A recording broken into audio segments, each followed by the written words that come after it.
Ya, cryptocurrency atau mata uang kripto saat ini telah menjadi salah satu instrumen investasi favorit di Indonesia. Tidak hanya itu, mata uang kripto juga sedang berkembang pesat menjadi alternatif transaksi non-tunai seperti remitansi dan pengiriman uang lintas negara atau cross-border transaction.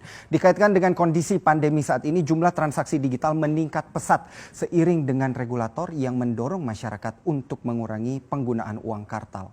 Sehingga ini menjadi satu pertanyaan tersendiri. Akankah suatu hari mata uang digital ini jadi alat tukar di dalam negeri? Dan apakah kondisi pandemi ini memang benar-benar memberikan akselerasi untuk kejayaan cryptocurrency? Akan kami bahas selengkapnya sebagai berikut. Pandemi, akselerasi kejayaan cryptocurrency. Apakah akan menjadi seperti ini? Nah, kita mulai dulu dari uang digital alias cryptocurrency. Mungkin banyak dari Anda juga sudah paham, tapi ini hanya refreshing sedikit saja untuk Anda bahwa uang digital yang dimaksudkan di sini adalah bukan transaksi secara digital. Itu beda lagi ya. Mungkin Anda biasa menggunakan aplikasi membayar atau membeli makanan dan juga transportasi dengan menggunakan aplikasi e-commerce dan lain sebagainya. Tapi yang dimaksudkan dengan uang digital di sini adalah mata uang digital yang baru di situ, yang biasa dikenal dengan nama cryptocurrency. Seperti apa sebenarnya cryptocurrency ini? Yang diperkenalkan pada tahun 2008.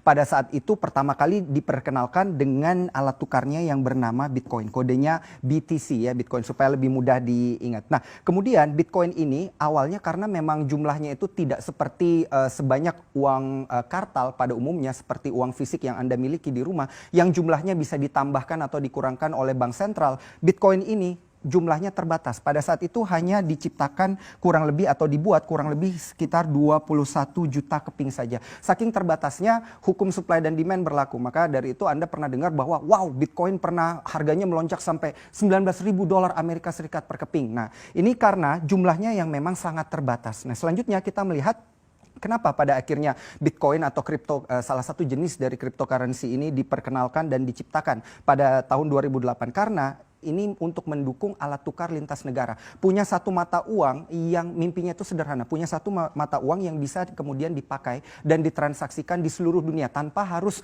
pergi lagi ke money changer, tukar kiri, tukar kanan, ya, kemudian kena potongan, kena pajak dan lain sebagainya. Ya, itulah yang ingin di jalur distribusi yang ingin dihilangkan. Kemudian ternyata untuk cryptocurrency ini, Bitcoin dan teman-temannya, ya itu ditolak di beberapa bank sentral, termasuk tahun 2018 ditolak dengan tegas oleh Bank Indonesia. Karena memang berdasarkan undang-undang alat transaksi di dalam negeri yang diakui hanya rupiah saja. Jadi apapun di luar rupiah itu dianggap melanggar hukum. Nah, tidak hanya di Indonesia, beberapa bank sentral yang menolak hal ini ada People's Bank of China atau PBOC dan juga bank sentral yang berada di Rusia dan juga beberapa bank sentral yang ada di kawasan Eropa. Nah, kenapa seperti itu? Karena tentunya mata uang itu selama ini yang kita ketahui adalah harus memiliki dasar negaranya dari negara mana. Sedangkan Bitcoin ini tidak punya negara itu. Tidak ada dasar fundamental yang kuat terkait dengan hal itu. Dan kemudian apabila ditukar alat tukarnya akan menjadi satu disrupsi juga bagi mata uang yang sudah ada. Nanti nilainya malah menurun karena orang-orang pada pakai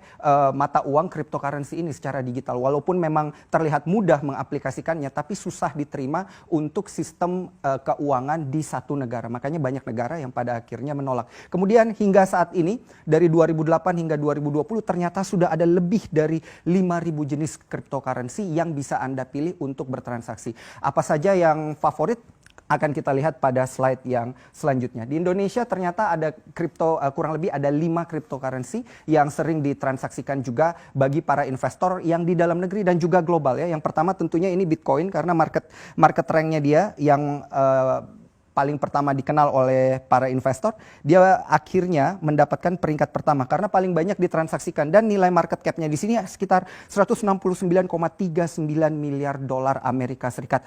ROI-nya atau return of investment-nya kalau Anda bertransaksi dari awal pertama kali Bitcoin diciptakan hingga sekarang dan masih memegang Bitcoin tersebut, ROI-nya dikatakan bisa sampai 6.689% kenaikannya. Saat ini Bitcoin ditransaksikan di harga $9.208 per dolar Amerika Serikat per koinnya ya. Jadi bayangkan nilai yang dan juga jumlah uang yang harus Anda kumpulkan untuk satu koin tersebut. Nah, kemudian yang kedua ini ada jenis yang lain Ethereum yang fungsinya ini dari kelima ini fungsinya beda-beda ya. Ini hanya beberapa yang kami ambil sebagai contoh melalui market rank yang paling sering ditransaksikan oleh masyarakat dan juga dengan market cap yang cukup besar juga di sini. Karena kalau kita lihat di posisi kedua di sini ternyata ada Ethereum dengan harganya $238 per kepingnya di sana untuk bertransaksi dengan menggunakan Ethereum atau memilikinya. ROI-nya ada di 8.331% dan fungsinya ini memang untuk transaksi seperti uang fisik yang Anda miliki. Sehingga tentunya masih saja banyak yang menolak, tetapi untuk Bitcoin dan juga uang-uang cryptocurrency ini di Indonesia bisa diperdagangkan tetapi berada di bawah Bapepti di sana karena dilihat sebagai komoditas yang dapat diperjualbelikan tapi bukan sebagai mata uang. Sehingga apabila Anda mengalami kerugian terkait dengan hal ini, tentunya ini tidak menjadi tanggung jawab daripada Bank Indonesia. Kemudian kita lihat di sini ada Ripple dan kodenya XRP. Harganya memang cukup murah, mirip dengan Tether di sini yang kurang lebih harganya $1. Kenapa seperti itu? Karena fungsinya dari awal memang untuk sebagai alat ganti mata uang yang sudah Anda miliki selama ini dan juga nilainya tidak jauh berbeda dengan nilai dolar Amerika Serikat yang berjalan. Sama juga dengan rupiah token ini, ternyata di Indonesia juga sudah ada cryptocurrency buatan dalam negeri dan kemudian ditransaksikan dengan harga yang nilainya itu tidak jauh berbeda dengan rupiah berbanding dolar Amerika Serikat. Memang fungsinya arahnya ke sana untuk suatu hari mungkin bisa dijadikan satu pilihan untuk bertransaksi. Tapi kita nggak tahu ya kapan dan apakah disetujui apa enggak. Nah, kemudian ROI-nya di sini untuk yang Tether sendiri kurang lebih ada di 0,18%. Nah, di sini adalah beberapa yang ditransaksikan dan juga menjadi favorit global.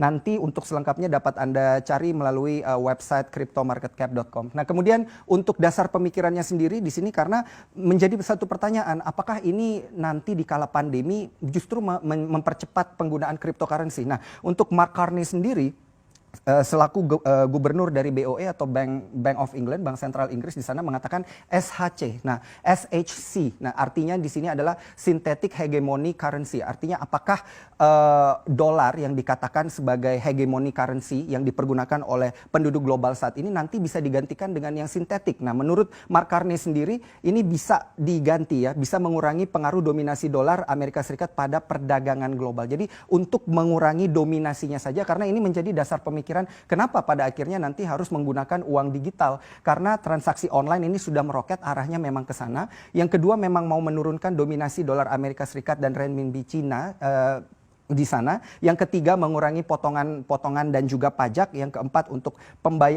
biaya pembayaran retail yang lebih rendah. Jadi ketika Anda bertransaksi karena tidak ada pajak dan lain sebagainya tentunya biaya pembayaran retail jadi lebih rendah. Dan yang terakhir dikatakan fleksibilitasnya tinggi karena memang bisa sekali beli bisa dipergunakan langsung di beberapa negara ya. Ini menjadi menarik tapi memang Mark Carney tidak mengatakan bahwa yang bisa jadi SHC atau synthetic hegemony currency-nya adalah cryptocurrency. Jadi masih dipertimbangkan lagi nanti apa yang akan menjadi synthetic hegemony currency-nya. Nah, yang terakhir menjadi pertanyaan adalah apakah China yang akan menjadi negara pertama yang merilis yuan digital di sini karena memang kita sudah melihat dan media sudah mencium bau-baunya ya dari bulan April tahun 2020 di mana aplikasi Meitian di sini bekerja sama dengan PBOC dan juga TT Chuxing di China maksud kami. Satunya adalah aplikasi untuk mengirimkan makanan. Kalau di Amerika biasa contohnya kayak Grubhub. Kemudian ini TT Chuxing ini adalah salah satu aplikasi untuk transportasi di China.